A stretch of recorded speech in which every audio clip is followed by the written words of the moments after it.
NCIB times ಮೀಡಿಯಾಗೆ ಸ್ವಾಗತ.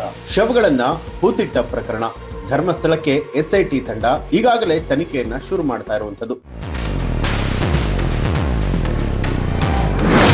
ಸೌಜನ್ಯ ಸಾವು ಹೊರತುಪಡಿಸಿ ಬೆಳ್ತಂಗಡಿ ಪೊಲೀಸ್ ಠಾಣೆ ವ್ಯಾಪ್ತಿಯ ಧರ್ಮಸ್ಥಳ ಗ್ರಾಮ ಮತ್ತು ಉಜಿರೆ ಗ್ರಾಮದಲ್ಲಿ 2001ರ ಜನವರಿ 1ರಿಂದ 2012ರ ಅಕ್ಟೋಬರ್ 13ರವರೆಗೆ ಆತ್ಮಹತ್ಯೆ, ಕೊಲೆ, ಅತ್ಯಾಚಾರಕ್ಕೆ ಒಳಗಾದ ಪ್ರಕರಣಗಳ ಸಂಖ್ಯೆ ಒಟ್ಟಾರೆಯಾಗಿ 452ರಷ್ಟಿದೆ.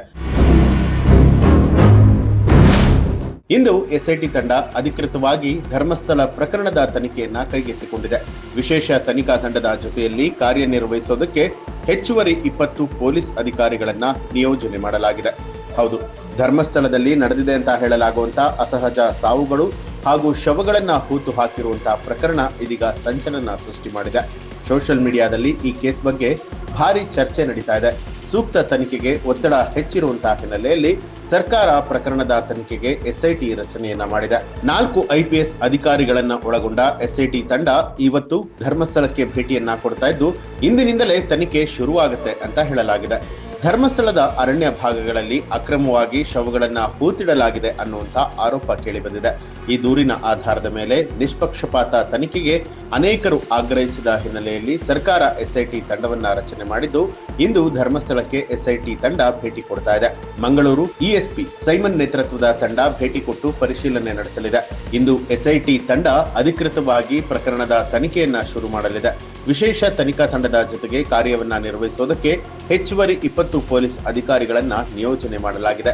ಈ ಬಗ್ಗೆ ಕರ್ನಾಟಕ ರಾಜ್ಯ ಪೊಲೀಸ್ ಮಹಾನಿರ್ದೇಶಕರಾದ ಡಾಕ್ಟರ್ MA ಸಲೀಂ ಅವರು ಆದೇಶವನ್ನ ಹೊರಡಿಸಿದ್ರು. ಧರ್ಮಸ್ಥಳ ಕೇಸ್ನ ಎಲ್ಲಾ ಫೈಲ್ಗಳನ್ನ ಸ್ಥಳೀಯ ಪೊಲೀಸರು ಇಂದು ಎಸ್ಐಟಿಗೆ ಕೊಡ್ತಾರೆ. ಈ ಬಗ್ಗೆ ಮಾತನಾಡಿದಂತಹ ಗೃಹ ಸಚಿವರು ಧರ್ಮಸ್ಥಳ ಕೇಸ್ ಬಗ್ಗೆ ತಕ್ಷಣ ತನಿಖೆಯನ್ನ ಮಾಡಬೇಕೆಂದು ಎಸ್ಐಟಿ ಸೂಚನೆಯನ್ನ ಕೊಟ್ಟಿದೆ. ಪ್ರಕರಣದ ಎಲ್ಲಾ ಫೈಲ್ಗಳನ್ನ ಎಸ್ಐಟಿ ತಂಡಕ್ಕೆ ನೀಡುವಂತೆ ಸ್ಥಳೀಯ ಪೊಲೀಸರಿಗೂ ಕೂಡ DG ಸೂಚನೆಯನ್ನ ಕೊಟ್ಟಿದ್ದಾರೆ ಅಂತ ತಿಳಿಸಿದ್ದಾರೆ. ಇನ್ನು ಧರ್ಮಸ್ಥಳ ಪ್ರಕರಣದ ಬಗ್ಗೆ ಸೋಷಿಯಲ್ ಮೀಡಿಯಾದಲ್ಲಿ ಭಾರಿ ಚರ್ಚೆಗಳು ಆಗ್ತಾ ಇದೆ. ನಿವೃತ್ತ ನ್ಯಾಯಮೂರ್ತಿಗಳು, ಕೇಂದ್ರ ಸಚಿವರು, ಮಹಿಳಾ ಆಯೋಗದವರು ಸೇರಿದಂತೆ ಜನಸಾಮಾನ್ಯರು ಕೂಡ ಸೂಕ್ತ ತನಿಖೆಗೆ ಒತ್ತಾಯ ಮಾಡುತ್ತಿದ್ದಾರೆ. ಪ್ರಕರಣದ ಸತ್ಯಾಸತ್ಯತೆಗಳನ್ನ ತಿಳಿದುಕೊಳ್ಳುವಂತಹ ಕುತೂಹಲ ಇಡೀ ರಾಜ್ಯದ ಜನತೆಗೆ ಇದೆ. ಇನ್ನು ಎಸ್ಐಟಿ ತಂಡ ಧರ್ಮಸ್ಥಳ ತಲುಪಿರೋದ್ರ ಬಗ್ಗೆ ನಿಮ್ಗೆ ಏನ್ ಅನ್ಸುತ್ತೆ ಅನ್ನೋದನ್ನ ಕಮೆಂಟ್ ಮಾಡಿ ತಿಳಿಸಿ. ಹಾಗೆ ನೀವು ಇನ್ನೂ ಕೂಡ ನಮ್ಮ ಚಾನೆಲ್ ಅನ್ನ ಸಬ್ಸ್ಕ್ರೈಬ್ ಮಾಡಿಲ್ಲ ಅನ್ನುವಂಥದ್ದಾದ್ರೆ ಈಗಲೇ ಸಬ್ಸ್ಕ್ರೈಬ್ ಮಾಡಿ, ಬೆಲ್ ಐಕಾನ್ ಒತ್ತಿ.